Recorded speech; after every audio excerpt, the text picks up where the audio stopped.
Hi friends, welcome back to Swami's kitchen. நாம் இன்னைக்கு பார்க்க போகிற ரெசிபி புரோட்டீன் சத்து நிறைந்த பாசிப்பயிறு தோசை. அது கூட தொட்டு சாப்பிட தேங்காய் சட்னி. இது நம்ம இப்போ செய்ய போகிறோம். எப்படி செய்திடலான்னு பார்த்துருவோம். இதுக்கு முதல்ல நான் இந்த கப்பில் தான் 2 கப்பு பாசிப்பயிறு வளர்ந்துருக்கேன். இந்த கப்பில் தான் 1/2 கப்பு பச்சரிசி, 2 டேபிள் ஸ்பூன் உளுந்தம்பருப்பு, இவ்வளோதான் நம்மளுக்கு தேவை. இதை நல்லா கழுவி 2 கப்பு தண்ணி விட்டு ஓவர் நைட்டு ஊற வச்சுருங்க. அடுத்த நாள் காலையில் நம்ம பார்க்கலாம். பாருங்கள், அடுத்த நாள் காலையில் நல்லா ஊறி வந்து இருக்கும். நமக்கு ஓவர் நைட் ஊற வச்சாதான் நமக்கு தோசைலாம் நல்லா கிறிஸ்பியாக நல்லா சாஃப்டாக இருக்கும். பாருங்கள், இப்போ நம்ம இதை மிக்ஸி ஜாரில் மாற்றிடுவோம். நல்லா நைஸாக அரைச்சி எடுக்கணும். பாருங்கள், இதில் 1/2 டீஸ்பூன் ஜீரகம், ஒரு பெரிய துண்டு இஞ்சி, 2 பச்சை மிளகாய், உங்களுக்கு காரத்துக்கு தேவையான அளவு பச்சை மிளகாய் போடுங்க. 1/2 டீஸ்பூன் உப்பு போட்டு கொஞ்சம் கருவேப்பிலையும் போட்டு தண்ணி விட்டு நல்லா அரைச்சி எடுத்துருங்க. நல்லா நைஸாக அரைச்சி எடுக்கணும். அப்படின்னா தான் தோசையும் நல்லா நைஸாக சாஃப்டாக கிறிஸ்பியாக இருக்கும். பாருங்கள், இதை ஒரு பாத்திரத்தில் மாற்றிடுங்க. இதுமாதிரி மிச்சம் இருக்க பயிரையும் நம்ம அரைச்சி எடுத்துருவோம்.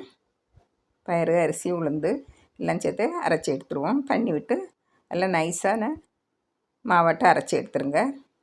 இதையும் அந்த முதல்ல அரைச்சது கூட சேர்த்து மிக்ஸி ஜாரையும் கழுவி தண்ணி விட்டு எல்லாம் கரைச்சி விட்டுடுங்க. உப்பு காணாதுன்னா கொஞ்சம் போட்டு கரைச்சிக்கிடுங்க. கொஞ்சம் இட்லி மாவு பதத்தில் இருக்கணும்.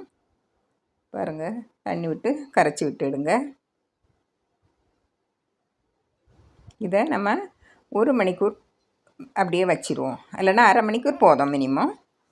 இப்போ நான் 1 மணிக்கூர் வச்சுருக்கேன். இதில் இப்போ தேங்காய் சட்னி வச்சுருக்கேன். தேங்காயும் 1/4 கப்பு தேங்காய், கொஞ்சம் கருவேப்பிலை, ஒரு 2 டேபிள் ஸ்பூன் பொட்டுக்கடலை, 2 பச்சை மிளகாய், 2 சின்ன உள்ளி, ஒரு துண்டு இஞ்சி, இவ்வளையும் போட்டு உப்பு இவ்வளையும் போட்டு நம்ம தண்ணி விட்டு நல்லா அரைச்சிட்டு வந்துடுவோம். நல்லா மைய அரைக்க வேண்டாம், ஒரு அளவு பொதுவாக அரைச்சா போதும். இதை ஒரு சின்ன பாத்திரத்தில் மாற்றிட்டு கொஞ்சமாக மிக்ஸி ஜாரை கழுவி தண்ணி விட்டு அதில் நம்ம தாளித்து விட்டுறணும். கடுகு, உளுந்தம்பருப்பு, காஞ்ச மிளகாய், கருவேப்பிலை எல்லாம் போட்டு தாளித்து விட்டுருங்க. தேங்காய் சட்னி ரெடி ஆகிட்டு இந்த தோசைக்கு அருமையாக இருக்கும். இப்போ தோசை சுட்டுருவோம். கல் காய்ச்ச உடனே பாருங்கள், நல்லா ஒரு கரண்டி மாவை எடுத்து நல்லா நைஸாக விட்டுருங்க. இதுக்கு கொஞ்சம் எண்ணெய் விடு, தேவையான எண்ணெய் விடுங்க. எண்ணெய் விட்டால் நல்லா கிறிஸ்பியாக வரும். நல்லா வெந்து வரட்டு. பாருங்கள், நல்லா கிறிஸ்பியாக இருக்கும். இப்போ நம்ம இதை எடுத்துருவோம். இப்போ அடுத்த தோசையும் விடுவோம். பாருங்கள்,